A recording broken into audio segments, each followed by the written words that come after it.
Hello there, welcome to another week in the garden. Now this week we're starting up at the greenhouse, and then earlier in the week I set some seed in the raised frame. It was very windy, so Diane says she'll insert that later on, so I do apologise for the wind and the noise while we were down there. Right, we're down at the raised beds and we're going to put some parsnips in today. Now it's a very windy day, so apologies for the sounds of the motorway because it's blowing this way, so you get more noise. And now we're going to pop some parsnips in, some radishes in, some spring onions and some carrots, all in the first of the raised beds. Now we'll just show you each one and then we'll show you the completed bed. Okay, so we'll get down and get on. These are the parsnips I'm putting in Gladiator, they're an F1.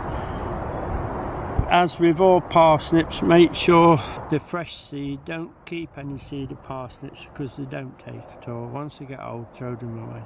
I'm just making a little groove with a piece of timber, look, just to start them off. Now you can plant your parsnips in groups every 4 inches and then plant radishes in between. But they're notoriously bad for germination, so I'm just going to put a row in, and if the ones that come between, I'm going to just take those out, okay? So I'll put a full row in. They're going to come thick and fast, but you see? Oops. I can just thin them if they germinate, okay? They should germinate in this, it's very good soil. We'll just scatter a few, but we're not.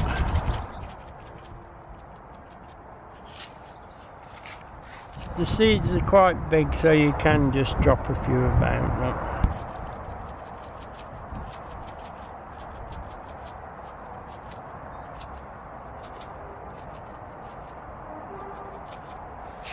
There looks a lot of seed in there, but a lot of them won't germinate, so we'll just tidy them up.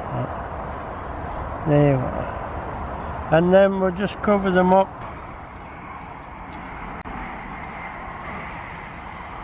So we'll just put these on like that. Just cover them up, not too tight. We'll put the marker in, say where they are, with the name.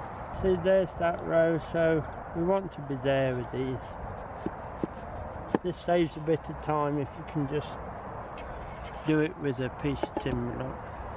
I'll get 2 rows in. Another 2 lots of seed I'm going to put in is some purple radishes that my granddaughter bought me, so they'll have to go in. And then there's some free seed from browns. So, these are the purple radishes.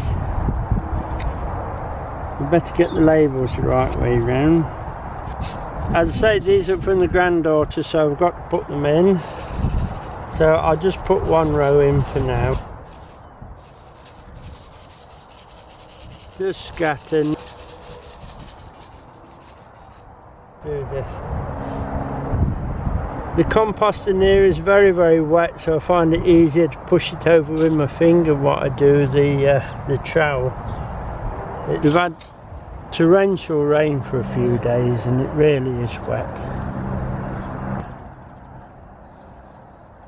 That's the purple radish in. If I didn't put it in, I'll be in trouble. The free trial pack from Brown's in, it's a Solito radish. We'll see how we go with it. As with all free seeds, there's not many in there, but I'm hoping these will be up and away quickly so we can get some this into this frame when we're done. Not too tight on there, that one's jumped out, look, we can't have that. There you go.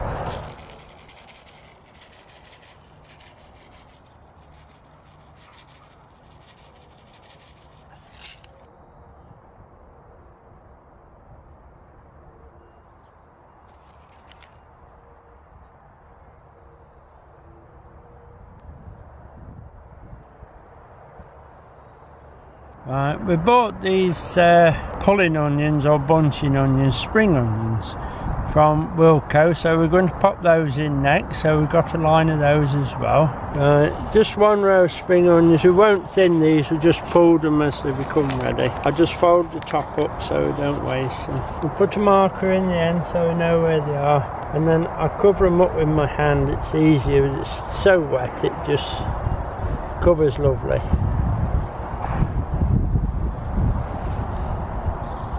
There you go.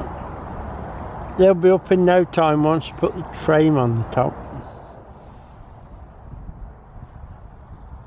Right, so the next one we'll do there.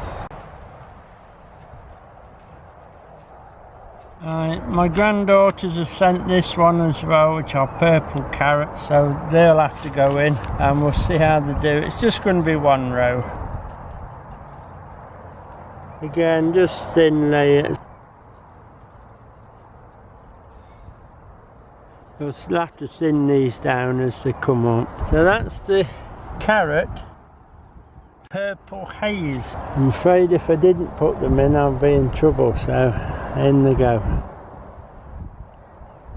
I hope they eat them.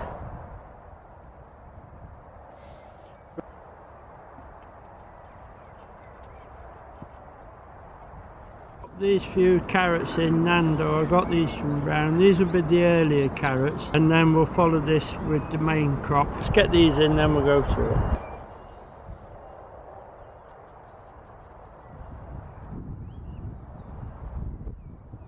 Right, we've put the seed in that we wanted to get in today.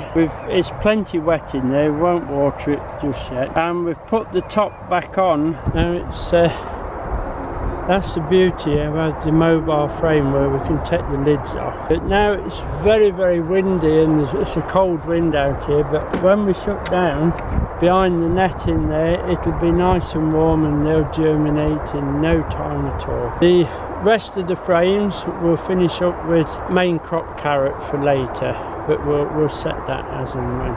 So apart from this cold wind and all the noise we're having today, we'll go up to the greenhouse. Okay, right, as you can see I've put 3 of the frames up. I had to get them up rather quick, so I came down one morning last week and I had 6 pigeons eating what was left of the cabbages, so I've had to pop them on a bit quick. I just need to tighten them up a little bit, but at least they won't be able to get to my cabbages while they're just finishing off now. And the other thing is, tomorrow we'll be right down the bottom putting the potatoes in, so let's hope it's a little bit less windy tomorrow when we do that. I was going to do it earlier in the week, but the weather broke and it was so wet we just couldn't walk on this clay land, so it's dried out a little bit. The wind will dry it a bit more for tomorrow, and we'll get the first earlies, second earlies, and we'll start putting the lates in. See if we can get them all in the ground. They'll be a bit warmer down there than what it is out here at the moment. Okay, so with the noise we'll call it a day today. Well, as I say, we're in the greenhouse. I just showed you how the seeds are coming on. I've still got a lot more seeds to put in yet, but we need to get the potatoes in. We've had a lot of rain and I really do want to get those in the ground, so we'll do that today and then we'll come back to setting the seeds later. We'll just show you what we've done. It's lovely and warm in here. They'd look a bit dry, but they have been watered this morning and they will be watered this evening, so just have a flick round and then we'll go down to the bottom and put some potatoes in. Okay, as you can see, they're all coming along nicely. Say they look a bit dry, but they're perfectly alright. They're nice and moist underneath. They have been watered, but we can't water them while the sun's in full glare.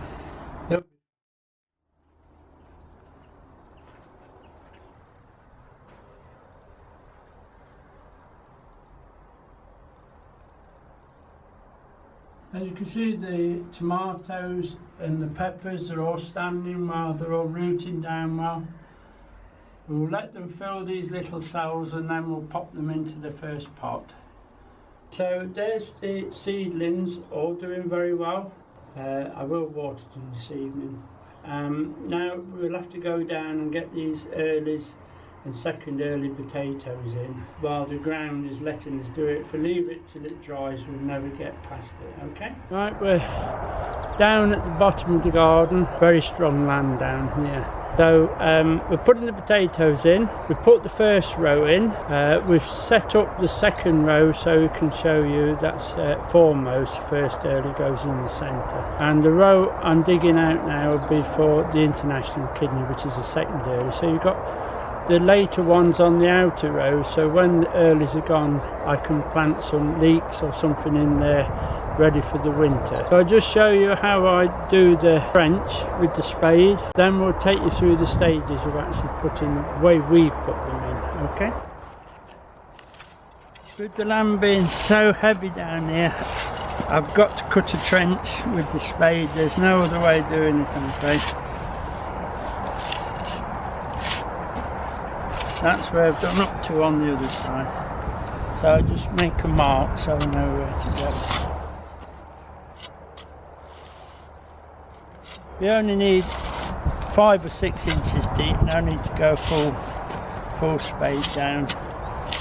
I do it in little bits, but you'll see how it turns. You can get one out and see it's solid. Now this has been double dug. You wouldn't think it to look at it after the rain. The rain's pounded it down. If it dries too fast at this stage, we would never get it. That's strong land.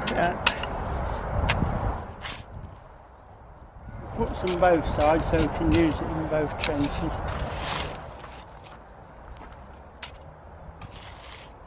I'll continue this on till we get to the end. I'm having to put some peat-free compost in the trench just to lighten it up and help with the rooting of the potatoes. I've got some manure that we could use, but it's far too fresh and it'll actually take the nitrogen out of the ground if we use it, and it'll probably burn the potatoes anyway. So we'll use peat-free instead. Okay, I'll just put it down the row. Now we've got the compost in the bottom, I'm just going to put a handful of organic potato fertiliser along the row, just to help give them a start to the next stage. Not a lot, because when we come to hoeing them up as they grow, we'll put some more fertiliser between the rows, turn it over a little bit, and then we'll hoe them up, okay? So this is just a little bit on the root.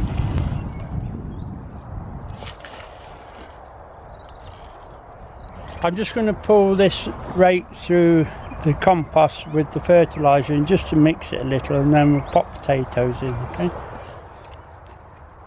Not too exacting, but just to mix it a little.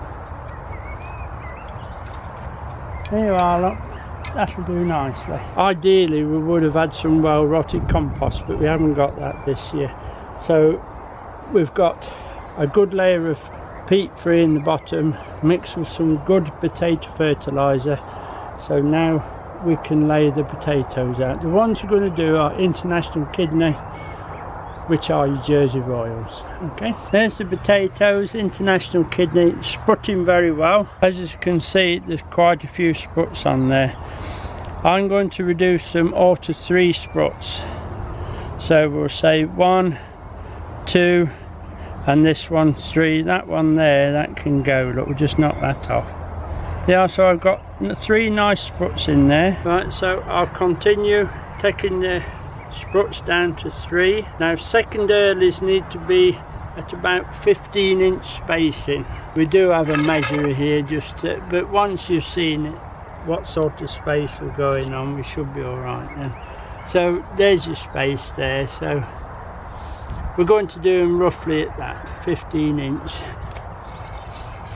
and you want at least a minimum of 18-inch between the rows. These are at 2-foot rows, so plenty of room there. I should just guess that the rest of the way up now, okay? Alright, that's all the first and second earlies are now planted.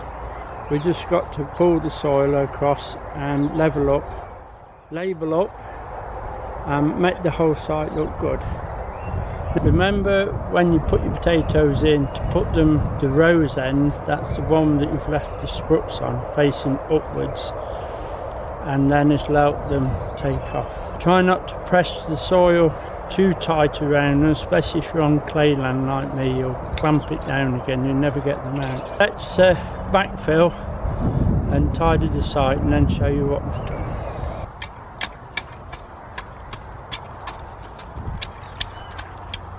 We'll have to break the clay up a little bit before we pull it in, try our best with it. We'll leave the lines on till we're finished and then we know where the runs are.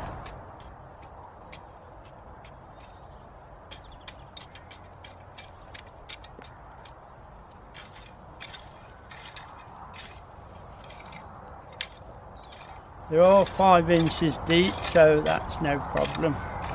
And then we'll leave it until we cover them as they come through.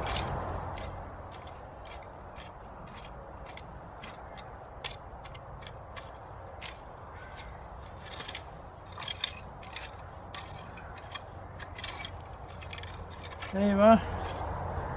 That's all the potatoes, the earlies and second earlies in now. I've raked over. Now we must keep the ground cultivated between the rows. So when we come to ridge them up, the ground will be loose and we'll be able to get the ridging done easier if it's cultivated and if it's left. Okay, right, so that's the potatoes in. Just looking, all the fruit trees are coming into flower nicely. That'll be about it for this week. We will plant the main crop and we will film a little bit of what we're doing, so apologise for all the noise and hopefully I'll see you next week. Bye now.